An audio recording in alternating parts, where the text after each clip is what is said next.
구독자 여러분 안녕하세요. 저는 여러분들이 소름 돋을 수도 있는 제 사연을 이야기해드리려고 해요. 저는 여성이고 1년 전에 결혼했어요. 제 나이 26이고요. 요즘에 25에 결혼했다고 하면 어머나 아기네 아기. 아기가 왜 결혼을? 이라고 하시겠지만 그건 그냥 보통 사람들이고 그렇다고 제가 그렇게 특별한 여성이라는 건 아니고요. 사실 집안과 집안끼리 맺는 결혼은 23살 대학 졸업하는 해부터 계속 소개가 들어와요. 비슷한 경제, 비슷한 환경, 비슷한 위치에 있는 집안끼리요. 집안의 사돈팔촌까지 모조리 싹 스캔해서 적당하다, 괜찮겠다, 어울리겠다 싶으면 중매를 넣는 거지요. 네, 그래요. 저는 엄마의 권유로 맞선 자리에 나갔어요. 그런데 상대만 와 있어야 할 자리에 그 상대의 어머니까지 와 계신 거예요. 그래서 3명이 앉아서 맞선을 본 결과가 되고 말았어요. 처음에는 좀 웃기다고 생각했지만 너무 고우시고 어머니 연세답지 않게 스타일도 굉장히 젊고 무엇보다 기품과 우아가 넘치셨어요. 그리고 대화하기에 너무 지식이 해박하셔서요. 요즘 시대에 선을 봐서 결혼했다면 믿는 분들 안 계시겠지만 저는 어머니들끼리 주선을 하고 양가 어머니들이 많이 흡족해 하셔서 일사천리로 진행된 케이스예요. 우선 그날 둘이 아닌 셋이서 맞선을 보는데 상대방 남성과 제가 대화를 주고받을 시간이 거의 없었어요. 시어머니 되실 분이 이야기를 주도하셨지요. 무슨 회사 면접 보는 것도 아니고 끊임없이 물어보시더라고요. 학교에서 공부할 때 친구들은 많았어요. 주로 어떤 친구들하고 마음이 잘 맞았나요? 운전은 하나요? 운전은 좋아하나요? 음식을 많이 안 먹네. 지금 고기 판도 안 먹었잖아. 좀 더 익혀달라고 할까? 스테이크를 안 좋아해요? 커피는 주로 뭘 마셔요? 커피집은 어딜까? 스타벅스는 가지 마요. 거기 콩커피 별로야. 집에 있을 때는 뭐해요? 뭐 하면서 시간 보내요? 학과 공부 때 뭐가 제일 즐거웠어요? 남자는 몇 명이나 사귀어봤어요? 어머, 이런 거 묻는 게 당황스러운가 보네. 괜찮아요. 우리 아들은 애인이 딱 한 명 있었는데 그것도 한두 달 사귀고 말았나? 그치, 진우야? 어머니는 무슨 그런 이야기를 꺼내세요? 그건 상대에게 실례요. 그게 뭐가 실례니? 솔직한 게 좋지. 안 그래요, 은하씨? 이름 불러도 되지요? 우리 아들에 대한 정보는 내가 다 알려줄게요. 나한테 물어요. 그래서 대답을 안 했네? 왜 대답을 안지? 남자친구가 많았나? 얼굴이 예뻐서 남자들이 많이 따르기는 했겠네. 그래서 왜 아직도 대답을 안 하네? 남자가 몇 명이었어? 우리 솔직하자고. 남자가 몇 명이었어? 저는 여기서 많이 이상했어요. 굉장히 꺼림칙하다고 해야 하나? 사실 당신이 끼어들어 모든 질문을 다 하는 것도 싫었지만 남자친구 질문을 굉장히 집착적으로 묻는데 저는 누가 어디다가 몰래카메라를 설치하고 촬영한 줄 알았어요. 제가 당황스러운 게 이상한 건가요, 여러분? 그날 좀 꺼림칙하다고 느낄 때 그만두었어야 하는 결혼인지도 모르지만요. 어느 정도 참으실 시간 되면 빠져주실 만한데 안 빠져주시는 거예요. 결국 남편이 어머니 저희들이 좀 시간을 보내고 들어갈게요. 먼저 들어가세요. 하니까 그때서야 일어서면서 제게 핸드폰 번호 좀 알 수 있을까요? 하는 거예요. 불러드릴 수도 있지만 그건 왠지 예의가 아니라는 생각이 들어서 가방에서 수첩을 꺼내서 적어드렸어요. 그럼 좋은 시간들 보냈고 하시면서 나가실 때 저를 바라보는 눈빛이 차갑다고 해야 하나? 매정하다고 해야 하나? 싸늘하다고 해야 하나? 아무튼 평범하고 구수한 눈빛은 아니었어요. 어머님이 돌아가시고 난 후 좀 더 분위기가 자연스러워졌고 우리는 커피를 마시면서 이야기를 했어요. 거기서 벚꽃을 둘 다 아직 못 봤다는 이야기가 나왔고 여의도가 가까우니까 벚꽃 잠깐 보자고 의견을 모았지요. 네, 상대가 마음에 들었으니 쌍방간에 마음에 들었으니 벚꽃 이야기가 나왔겠지요. 상대는 외모도 준수했고 체격도 좋고 우선 말이 언행이 점잖았어요. 용어 코드도 많았고요. 또 능력도 어느 정도 되는 것 같고요. 대학원 졸업 후에 대기업 기획실에 입사했는데 기획실장이 집안 어른이시라고 했어요. 그런데 문제는 여의도로 가는 중에 전화가 오는 거예요. 남자의 어머니시죠. 후야, 지금 어디야? 집에 안 와? 저는 조금 킥하고 웃음이 나오더라고요. 진우도 아니고 후라니. 30이 다 된 아들에게 후라니요. 은하씨랑 안 헤어진 거야? 어머니, 좀 늦어요. 기다리지 말고 주무세요.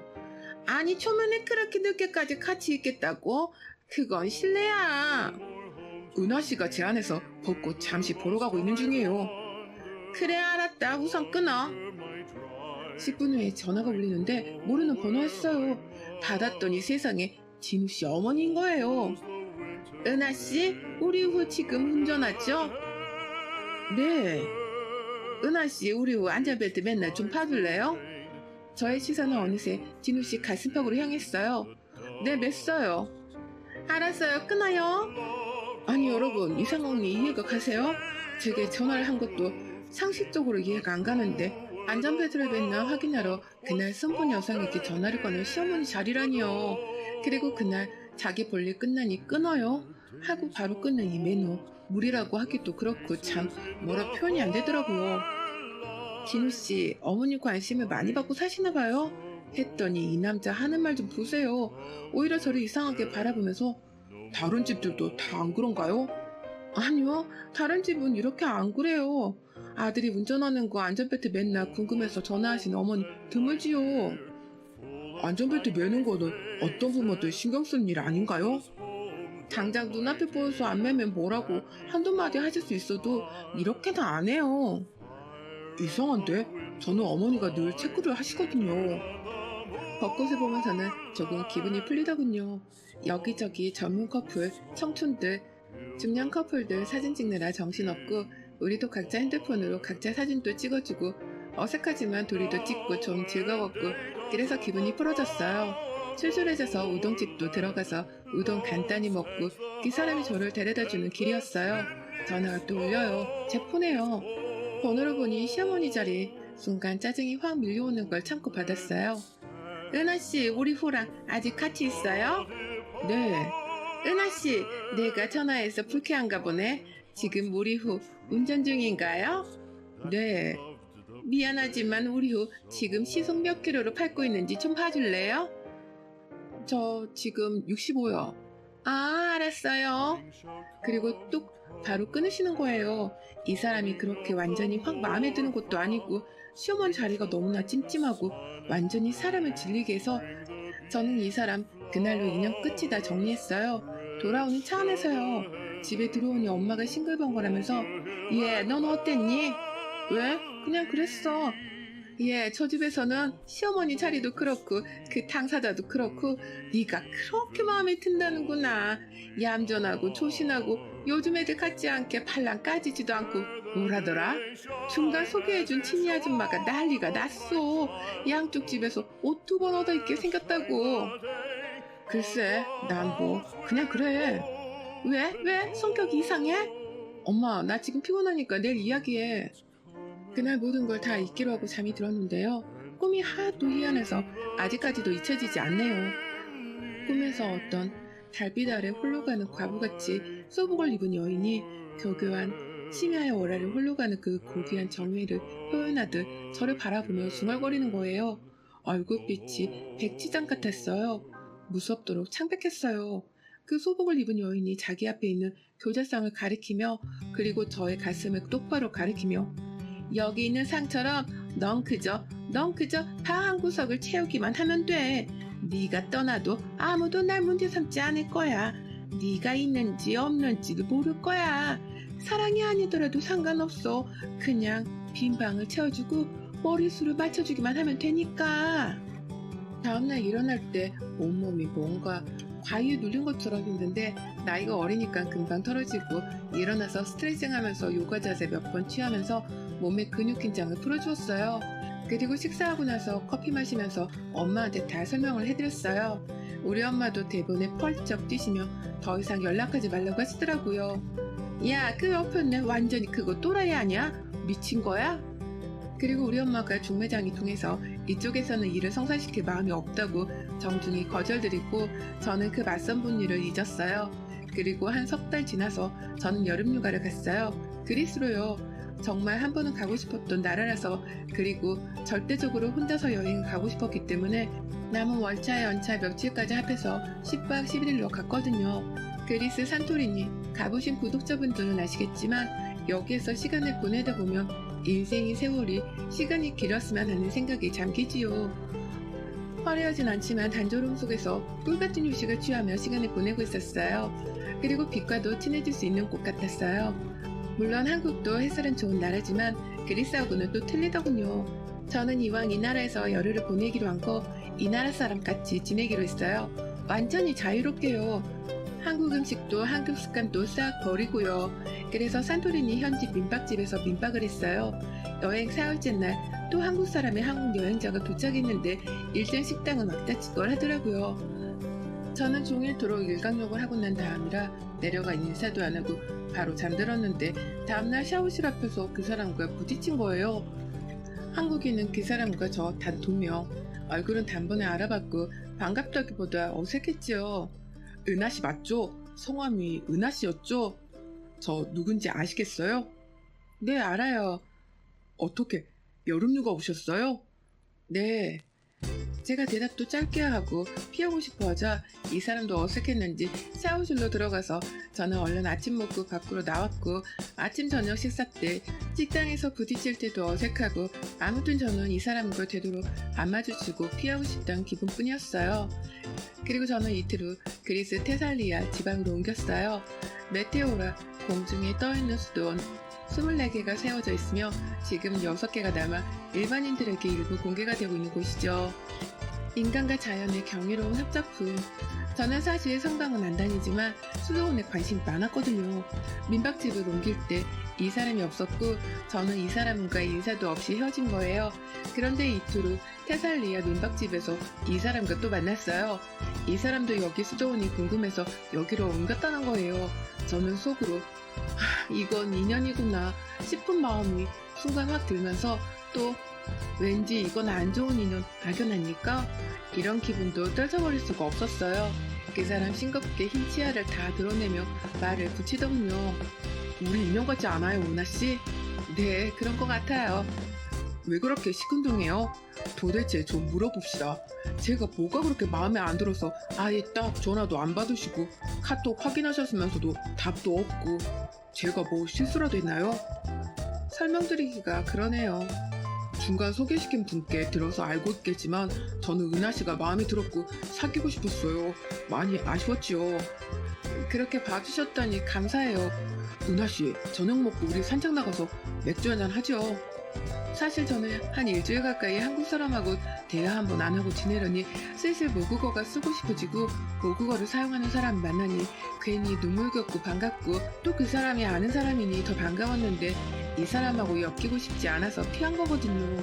어쨌든 같은 말 한국어로 이야기할 수 있는 사람하고 다른 나라에서 단둘이 맥주를 마실 생각하니까 괜히 흐뭇하고 만족한 기분이 드는 거예요. 그래서 오케이 했어요. 그래서 반바람은 정말 기분 좋은 바람이에요. 가보신 분들은 아시겠지만 둘이 야외 포차에서 맥주를 꽤 마셨어요. 맥주를 마시면서 이 이야기 저 이야기 많이 했어요. 둘 다 그날 선자리에서 있었던 이야기는 피하고 미래에 가진 꿈, 자기 일 이야기, 과거 이야기, 각자 사귀었던 사람 이야기, 친구 이야기, 책 이야기, 영화 이야기 많이 했거든요. 이야기를 해보면 해볼수록 굉장히 매력적인 사람인 거예요. 무엇보다 굉장히 유머 감각이 뛰어난 사람이라 이야기를 하는 도중 저는 계속 빵빵 터졌고요. 그리고 생각보다 미래도 굉장히 밝아 보였고요. 대기업의 운영 시스템 이야기를 듣는 것도 왠지 좋았어요. 저는 부모님이 운영하시는 갤러리에서 큐레이터로 일하고 있어서 대기업 운영 시스템이 굉장히 자극적이더라고요.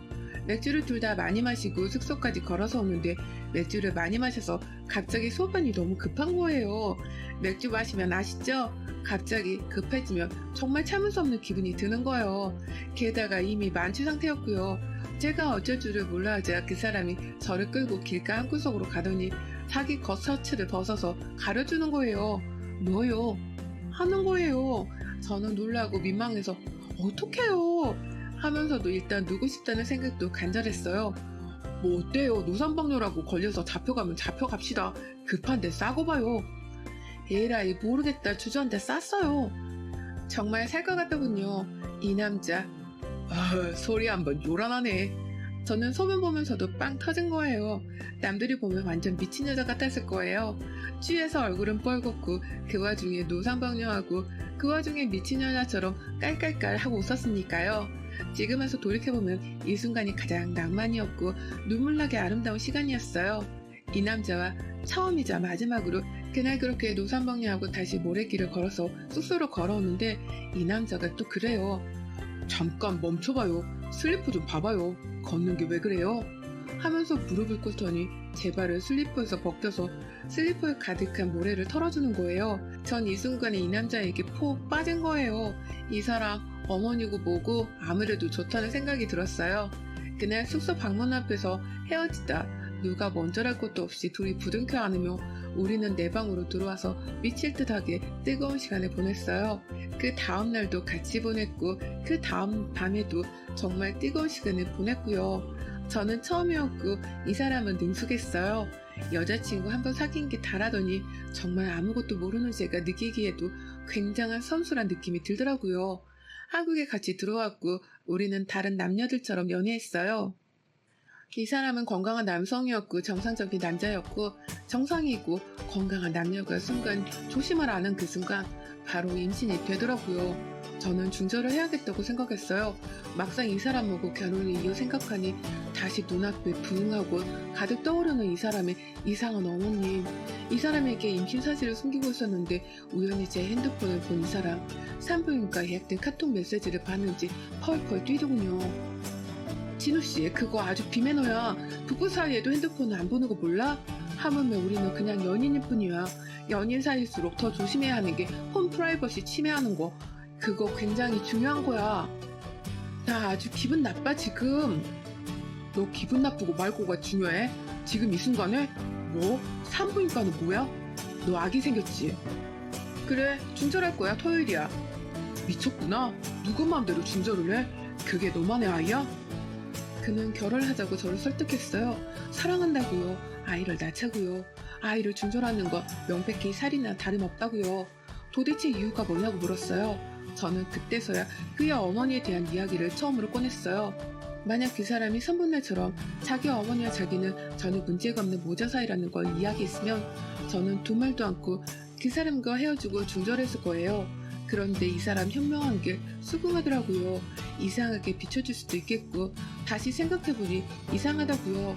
그러니까 고칠 테니까 결혼하자고요. 사촌언니와 의논을 했어요. 사촌언니가 그 결혼하는 거 아니라고 하더라고요.